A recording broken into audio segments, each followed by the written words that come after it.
Hello, everyone. Can you all hear me okay? Welcome to the December online chapter meeting of the Building Designers Association of Australia, the last one for 2021. My name is Jennifer Binns and I'm a building designer in Tasmania and I host the online chapter meetings. So I've got Sarah Jane in the background managing technology today. Post us a message in the chat box and let us know where you're logging in from, and thank you very much for joining us. We've got a busy week coming up with events prior to Christmas. Sarah Jane will post the links in the chat box, but I'll just go through some of the ones that are coming up. Tomorrow is WeatherTech's Wednesday, and WeatherTech's will be discussing the latest design trends in cladding. So this is a 30-minute quick informative session, so log on for that one. And on Thursday, we have PC Thomas talking about the NCC changes for 2022. The following week, we have Wayne Floyd giving a presentation on Tuesday on the NCC changes and how they relate to thermal performance assessors. On Wednesday, the 15th at 10 a.m, the New South Wales Government is presenting the National Scorecard. And this is an event specifically targeted to New South Wales to inform members of the future opportunities in conducting in-home energy assessments for existing homes under the NAFIS framework. And then it's Christmas and the BDAA office will be closed from the 23rd of December, returning on Wednesday, the 12th of January. So there will be no online chapter meeting in January. One of the first events we'll be kicking off with in the new year in February is a face-to-face event in Victoria with Responsible Wood. So keep an eye out for those details, and Victorians save the date of 2nd of February. So before we start our presentations, just a quick run through of the Zoom tools. You're welcome to ask questions throughout the meeting as usual using the Q&A box, and our presenters will answer your questions either throughout the presentation or at the end. The Q&A feature also allows you to upvote topics. If you'd like to ask a question via audio, there's a raise your hand tool, and we just ask that you check there's no background noise that will interfere with the audio when we unmute you to ask a question. The chat box is there as a continuous message thread for comments, and Sarah Jane will use the chat box to post links. So comments in the chat box, questions in the Q&A box. So moving on to today's presentations. First up, we have AWS Architectural Window Systems, who are our major partner. Today, they're going to be doing a fly around Australia, introducing all of their business development managers. So it's great to be able to put a face to a name when you need to specify windows and you need assistance and you'll know who to call. So we have Fazan. Have we got you online? Ready to go? Good afternoon. Can I share my screen? Welcome. I can see you. I can't hear you. Oh. Can you hear me now? Yes, we can, Fazan. Perfect. Perfect. And can I share my screen? Is it just me, Sarah Jane? Have you got? I can hear Fazan fine, so I think it may be just you. Can you hear me? Yes, we can. Yes, we can hear you, Jen. Okay. I can see the slideshow. I'll hand over to you. We've still got no audio. Sarah Jane, have you got audio? Okay. So I hope you can hear me now, if that's.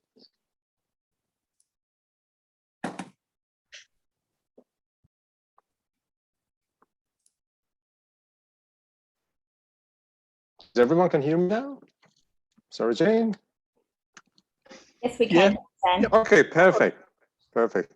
So good afternoon, everyone. My name is Farzan from Architectural Window Systems, AWS, and we are here today for a quick introduction about our company, our people, and delivering the message that we're here to help. So let's start with AWS brand, see who we are and our values, and since we started. We've been around since 25 years ago. We're proudly an Australian-made company. We're one of Australia's leading suppliers of aluminium window and door systems. We design, test, finish, and supply aluminium windows and doors, all here in Australia. Our extrusion and powder coating plants are in Victoria and Queensland. We care about energy, and we're proud about our contribution to save energy in the building industry by designing and developing energy-friendly products. We support regional local businesses. Nationwide, we have almost 200 licensed fabricators in our network. Many of them are family businesses or simply owned and operated by some of our local passionate friends, and of course, some others are big factories. Many of them started from scratch and now running some of the most beautiful, modern, organized manufacturing companies in our country. And we are proud to have our own share of contribution in this journey by supporting them. And finally, we have great human resources in almost all the states. And now a quick introduction about our representatives, starting from my very good friend in Victoria, Alistair Baldwin, who is online now. Alistair, can I ask you to say hi to the participants here? Yeah, hi everybody. Some of you might know me. I'm going to give you a little bit of a rundown of who I am, where I've come from. My name is Alistair Baldwin. I work for specification as part of the spec team for Victoria and Tasmania. I've worked for the best window manufacturer for nearly 8.5 years now, and really enjoy helping architects, designers, engineers, energy raters, builders with all their window and door issues. As some of you might be able to tell, I am not Australian. I moved here around 9 years ago. I'm an architectural technician, but I didn't want to become an architect. I wanted to focus on one thing, and I focused on windows. I spent most of my working life in Scotland working for a company called Saint-Gobain, which is the largest glass manufacturer in the world. So I've always been involved in windows and glass.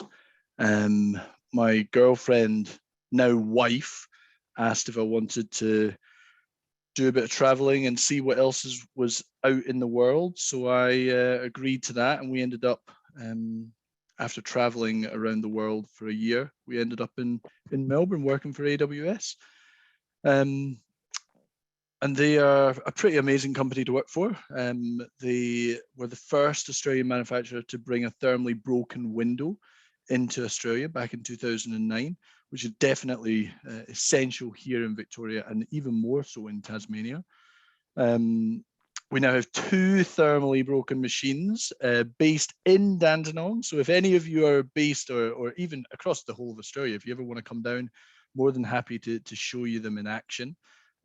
We do have a great website that I think Farzan will touch on called Specify AWS, which is a really good website, but it can be a bit overwhelming at times. We do have a lot of products, 108 to be exact.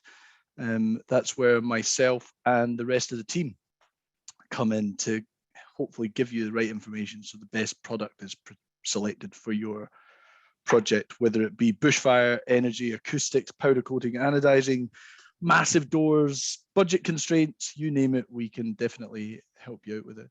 So if you're in Victoria or Tasmania and you need help with windows and doors, feel free, give me a call, give me an email, but just make sure that you are close to a good cafe. I really have, I love my Victorian coffee.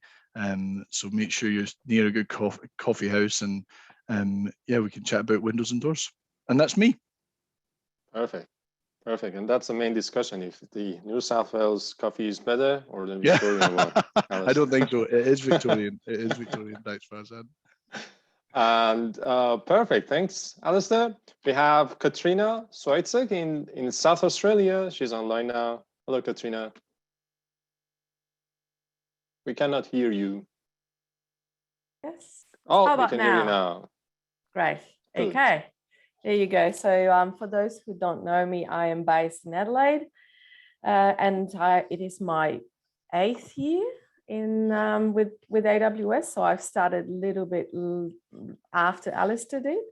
I'm an architect, and being with AWS is my first and so far the only job outside architectural practice as such. So I really enjoy working with many architects and designers that I have worked before in a different role during my years when I was in practice, and also I enjoy meeting the new emerging designers, architects, and those who just coming into practice. So I enjoy visit studios and practices in person and provide face-to-face assistance, and that's probably what I enjoy most. However, that has been challenged over the last 2 years, but still thanks to the this technology, we can almost do it face to face, and that certainly has been a practice, and how I do a lot of assistance over the last couple of years or 18 months or so. Being an architect certainly has been helping me to understand the challenges and design criteria and all things that need to be looked at through the design of the glazing elements of the building. And from my background, I was always interested in reusing, repurposing buildings and improving livability of the existing ones, as much as being, interested in newest technologies, newest designs, and being incorporated into the building envelope to make the buildings a better place to be inside. Working with AWS has certainly helped me to pursue this path of that I've always been most interested in. And I enjoy challenges of finding right solutions that require both understanding of design requirements and thinking outside the box approach. I like to assist design process early on in stage where it's, so to say, not set all in concrete, where there is more space to move and being able to actually make it work rather than last minute decisions that often are not the best solutions for the user or the client in that respect. So contact me with anything that pertains to glazing and aluminium, and that includes specification, like what Fazan has already covered, information on product solutions, not just energy requirements, but also acoustics, bell rating. However, all the difficult problems and questions, I reckon you should contact Alistair, that you've just met. I knew you were going to say that. I knew you were actually going to say that. So, and coffee-wise, I don't really need to say anything. I reckon you all need to come to South Australia to actually enjoy coffee. So leave it at that, and back to you, Fazan. Thank you. Perfect. And we have Stuart Wimmer in Western Australia. He's not today with us. Just very quickly, he has been with AWS for almost 10 years. One of our greatest resources in company. We're all proud of him and all the greatest efforts he has done so far. So contact Stuart if you're in Western Australia. And finally, our dearest Carl Morby in Queensland, with the upcoming opening borders that hopefully we can travel there. Hello, Carl. Thanks, Farzan. In Queensland, we don't drink coffee, we drink beer. So, you two can fight it out for the coffee, I can tell you. But anyway. Good on you. Sorry about that. There you go. It wasn't open, by the way, just in case the boss is watching. It will be when we're finished. Hi, everyone. I'm Carl from Queensland. And basically, I cover a little part of New South Wales with Farzan. I cover down to sort of Port Macquarie area, but between the both of us, we both answer questions all over the place. I started my life as an apprentice carpenter in New Zealand, and basically after leaving that, I ended up in the aluminium industry, where I've been probably for the last 20 years. So I suppose the big thing, the message that we want to get today is that, yep, look, we're here to help. We're here to help you get your clients' wish list sorted out for windows and doors. My motto is you can have anything you like, as long as you want to pay for it. So, send us your oddball questions. I always say, send us what you want to do, then we can work backwards from there and make sure that you end up with something you want. Wind loads, acoustics, Bell 40, energy. We cover a fair things, and with the great team of fellows we've got around us and our fabricating support people within the company, there's not too many questions that we can't answer.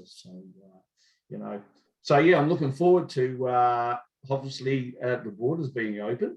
and me being able to travel a bit further south than our little concrete structure that we've put up to keep all you New South Wales people out. But anyway, I'm overpaid, I'm underworked, so send me an email anytime. And Katrina's correct. Anything hard, send to Alistair in Victoria. 100%. And I agree as well. Alistair is the main star for hard questions. Thanks, Carl. And quickly about myself, I'm Farzan. Some people call me Tarzan. I mean, it's just the auto correction on the phones and things. But yeah, I'm Farzan, based in Sydney. And of course, I travel to ACD as well, to Canberra, a week each month. I'm there.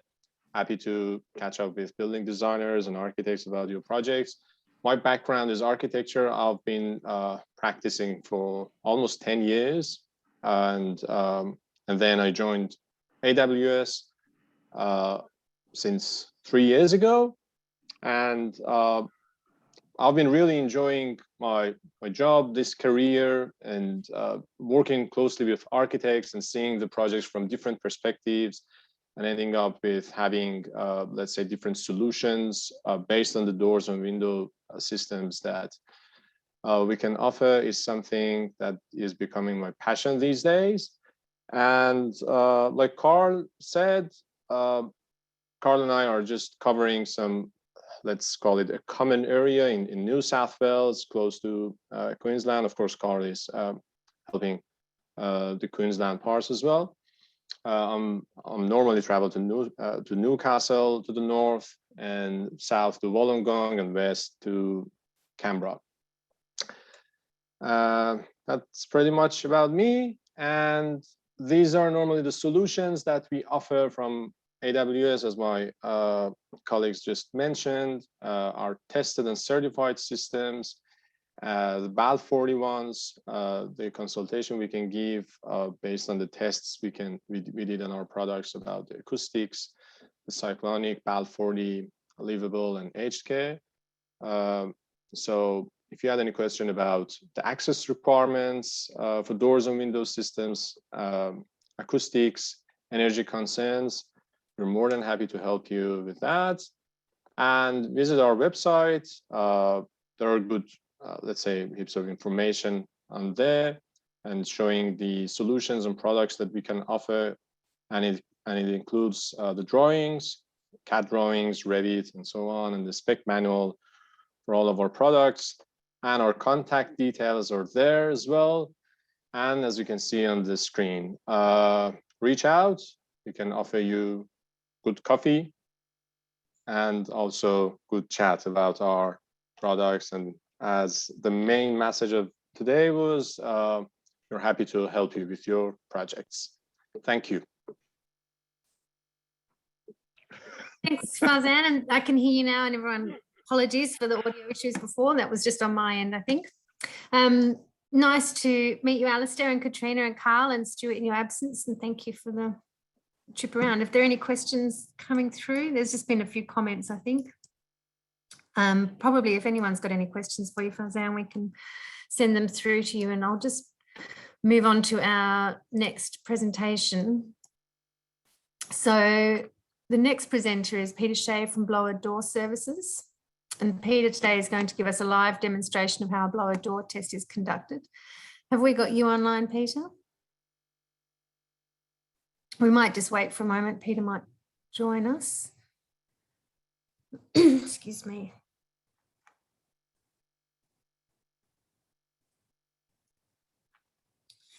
So there's a question in there. Farzan, are you still online? Okay, if there's any questions, we can just send them through. Actually, I am, if you can hear me now. That's right. There's just a comment in here from Adam Weeder saying he's got a question about lead time. Is that a question for AWS? Well, actually, it's more about our fabricators, to be honest with you. But somehow the short answer is yes, we are busy these days, which is a good, let's say, good thing to hear around. But there isn't any major delays as far as I know. So everything is on the track. Our let's say plants both in Queensland and Victoria are working on time. Correct me if I'm wrong, Alistair and Carl. But yeah, it is good. But check with our fabricators about the lead time, and they can help you with your orders. Yeah, okay. There's been some fairly significant issues with fabrication. I can see Peter is online now, Fazan, so I'm going to say goodbye to you. Thank you very much. Thank you. It's time. And welcome, Peter. Great, thanks very much. Nice to be here. I'm going to hand over to you now. Okay, well, look, I'm operating off my phone, so if anybody has any problems with me dropping out of picture or something like that, please let me know. Okay, so just at the moment while I'm talking to you, say my name is Peter Shea. I've been in the building industry for most of my life, mainly around construction. So work quite a lot with building facades, waterproofing, concrete repair and the like. And about 6 years ago, I was in Europe and I was staying with some friends in what was a very tight house and very, very comfortable even in the middle of winter. And I was starting to talk to them about what they were doing, and they introduced me to a gentleman who had a blower door. And it was only then I found out that these things are very commonplace in Europe and in the UK.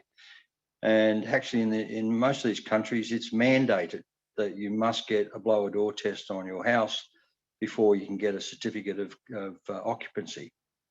So depending on where you live, they have a limit of what they call their air changes per hour. So in the UK, it's 10 air changes per hour. So that means if you have 10, then every 6 minutes, you're reconditioning the air in your house at 50 pascals. And 50 pascals equates to about a 30-kilometre-hour breeze. As you move around different countries, a lot of Europe is around about 5. Some countries are 3. And again, a lot of people say, well, it's cold, you'd expect it to be a tight house. But New York and California are both 3, and quite a number of the US states are 5. Unfortunately, in Australia, we don't have a requirement for air changes per hour on a residential house. There is some work going on in the background to try and correct that. But the CSIRO did a report about 8 years ago, and they found that the average house was around about 15.5. So fairly leaky places. And there was quite a number of very tight houses in that as well. So as you move along in your tightness, you approach what they call passive house, which is a German certification level, and that is 0.6 of an air change per hour. So a very, very tight house. So 40 below outside, you can walk around in your shorts and t-shirts. Mind you, they do have what they call mechanical ventilation within the building. So that's very important when you get down to those levels. So what I'm going to do now is I'm just going to turn my phone around. Hopefully I can do this. I got it right last time. And then I'll walk you through the blower door. Then I'll turn it on and you can have a look at what happens. Now, I think it was a swipe down and somewhere I turned it around.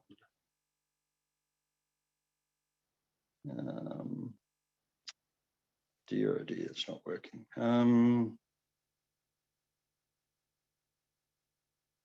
There it is. Okay. I assume you can all see that because I can. So again, if you can't, can you please let me know? Okay. All right, so what we have on the blower door, we have this red fabric, which takes the place of the door within the house. Set that all up, it's fully adjustable. Mind you, some of the new houses that are coming out, some of the doors are very large, very difficult to put them into a hinged door, a pivoting door, but usually I'll put it into the laundry or the garage door at the time. Connected to it, we have a fan. So this fan is one of my large fans, depending on the type of house I'm testing. If I'm doing a very tight house, less than about 5 air changes, then I can go to a smaller fan. But this is the one I typically use on a 2-story house that's not designed for air tightness. We have a manometer here, and what that's doing is that's measuring the pressure that goes through the fan, the pressure which is inside the house, and the pressure which is outside the house. And that's all connected up to the laptop, and they do a calculation. So what it does is it can turn around and calculate how much air is leaving the building, calculate what the pressure inside the building is and the pressure outside, and therefore can work out how much air is actually leaking into the building. So it's a fairly simple process, but very, very revealing about the quality of your house. So as I said, the average house in Australia is 15.5. The worst house I've ever tested was about 42. So when you do a calculation on that and work it out, that's equivalent to having a door open in the house at all times. Okay. So what I'm going to do is going to turn it on. Just briefly, I'll just explain to you what I have here. I'm living in a building site at the moment. So the builders are here at the moment. And as you can see, they're putting the skylights in. So what I'm going to do for this particular test is just close off the kitchen, because that's the where most of the air is coming in from. And then I'll start the fan. So what I'll do is I just turn the fan on.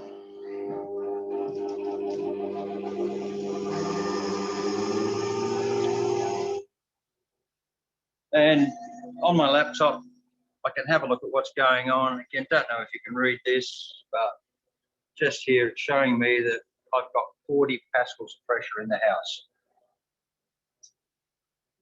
I'll just bring that up a little bit more and give myself 50 pascals, which is what our normal testing is.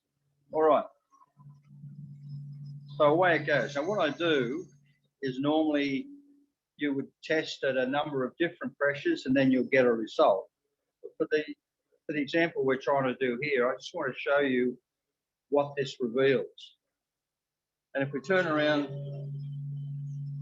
to the door here, now this is a cavity slider door, and this is the air leaking out of the cavity sliders. Cavity sliders are typically very, very poorly designed and they leak. So unless the cavity slider is completely enclosed inside the cavity, then it will draw air from the top plate or your ceiling and bring it down into the house and leak. A very, very bad design these things are. If you don't look after them and you're trying to design a tight house and you don't take any care with your cavity sliders, you could lose 3 or 4 air changes quite easily between these. So what I do is I walk around with the house with a person, and I found a couple of little spots. Just bear with me.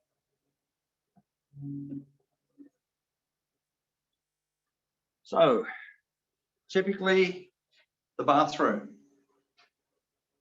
You can see the little flickering there.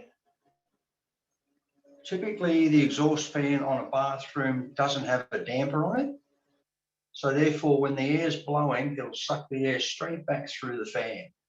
So again, that's quite typical. And again, if you've got a large house and you've got 2 or 3 or even 4 bathrooms and they've all got exhaust fans, again, a great source of air leakage.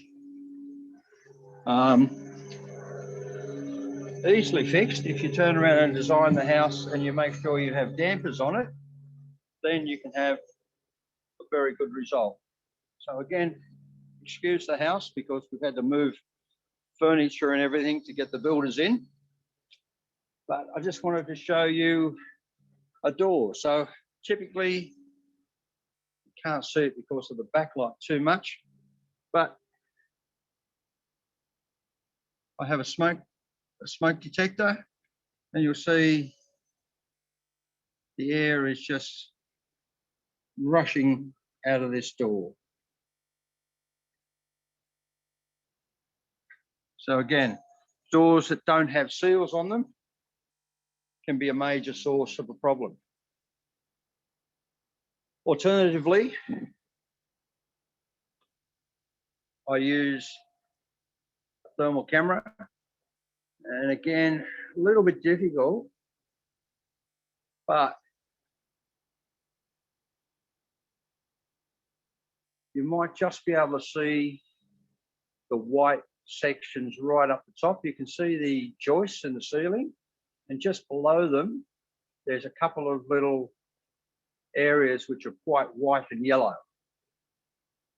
That shows me that there's a few little cracks at the ceiling, and the hot air from outside inside the roof cavity is leaking into the house.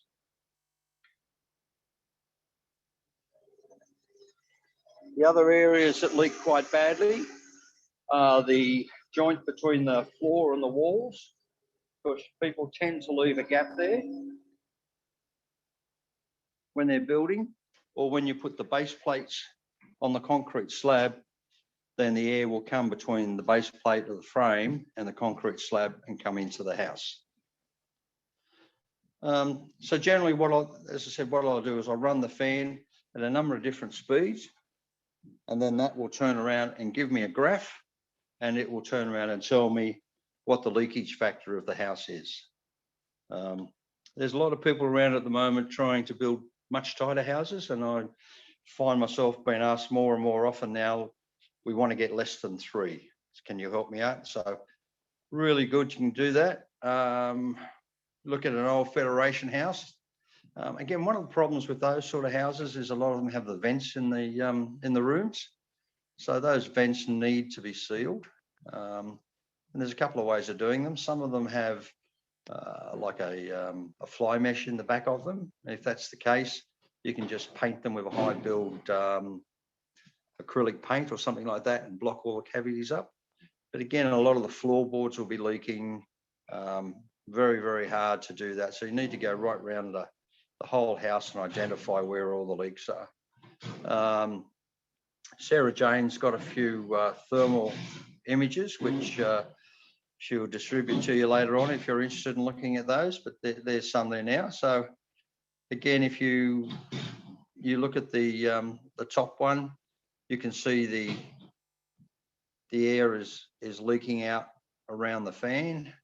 And the second one, same thing, but these are probably more related to the fact that the air conditioning's got a problem with it, and the air's leaking out through the air conditioning. Or in that second one down, you can see the air is actually leaking from behind the fitting. Another place where they leak quite often is you'll see in the third one down and the fourth one down, you'll see the blue lines coming along the top. If you walk around your home and you look at your architraves on your windows, if you put your fingers up the top and run your fingers along the top of your architraves, more often than not, there's a gap there. And the reason the gap's there is because the people finishing the job don't bother sealing up there because nobody can see it. But again, a great source of air into your house. I think that's about it. Has anybody got any questions? Hi, Pete. I think you've answered. The only comment was about the Federation House, so I think you've covered that one. Are there any other questions for Peter while we've got him online? Maybe if you just hang online for a moment. Yeah, I belong to an association called ATMA, Air Tightness Testing and Measurement Association, and we're affiliated to the UK membership as well, and that's the biggest single tester in the UK. They've tested over 1 million houses in the UK, and what we're doing is I think we've probably got about 60 or 80 members of ATMA sprinkled around Australia. The biggest number of them would be in Victoria, where they seem to have a much higher recognition of cold, and they're trying to get their houses sealed. But there's some people in every capital city in Australia. So you are finding an increase in demand for your services? Yeah, most definitely. Yep. When I started 5 years ago, I'd probably be lucky to be doing 1 a month, and I'm probably doing a couple a week now. So it's certainly picked up a lot. And there's been a few changes with the Green Building Council as well. I think it's class 7 and 8. It's mandatory to have a pressure test or an air blower test on your building. And you it should- and retesting after works have been carried out? Yes, sometimes I've been getting people who have moved into a new house and they're not happy with it. They think it's cooler than it should be in winter.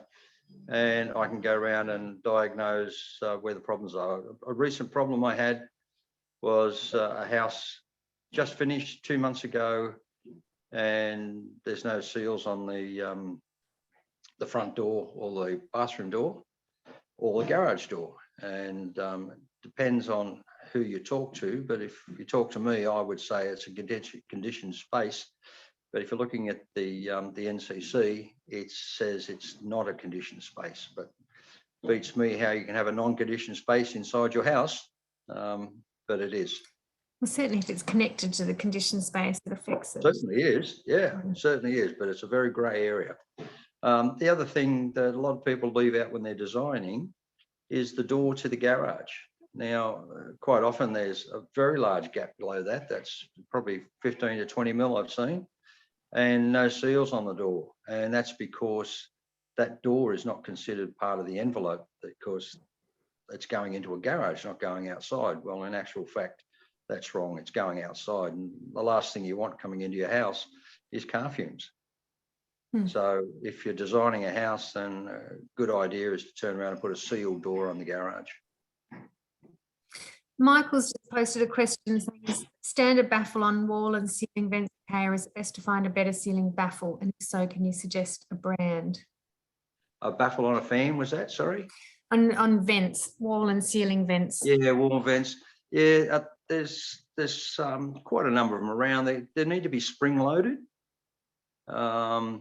And just depends on the type of fan you get. Some of them are built into the fan. Other ones you put on later on. The ones you've got to be a bit careful of is when you've got multiple vents going to, say, your bathroom and your clothes dryer area, and that you'll have a very light little baffle on it, but you've got a lot of airflow going through, and it just won't stand up to the breeze when it really starts to blow. So you need to make sure you get a good quality one. Of existing houses, you know, you're talking about air leakage through behind architraves and skirting and the like. I mean, where do you get your biggest bang for buck? Is it doors? Okay, look, there's a lot of really low-hanging fruit in a house. If you look at my house, we walked around. When I first tested this house, it was just on 18.8, and it's now testing at 11. And I know where my next big one is. Unfortunately, it's the floorboards, and it's actually coming through the floorboards, so I need to seal everything underneath. But basically, I sealed around the top of every window, went all the way around. I put seals on all the external doors, apart from the top one upstairs, which I just showed you. I need to replace that door altogether. But the architraves and the ceiling around the doors was a really big one. It made a big difference. Yep. So Paul's just posted a comment and said sealing up the house would only be half the job. How do you deal with condensation, for example? Yep. Look, if you're designing for a tight house, then you'll probably be building in some sort of mechanical ventilation for it.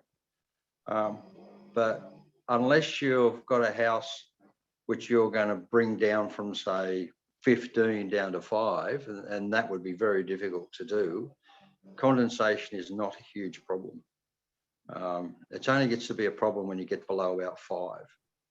Okay. And to that point, I've seen houses, well, not houses, units, mainly units, that have been built very, very tight by accident, down to 2.5 and 3, and they have massive condensation problems.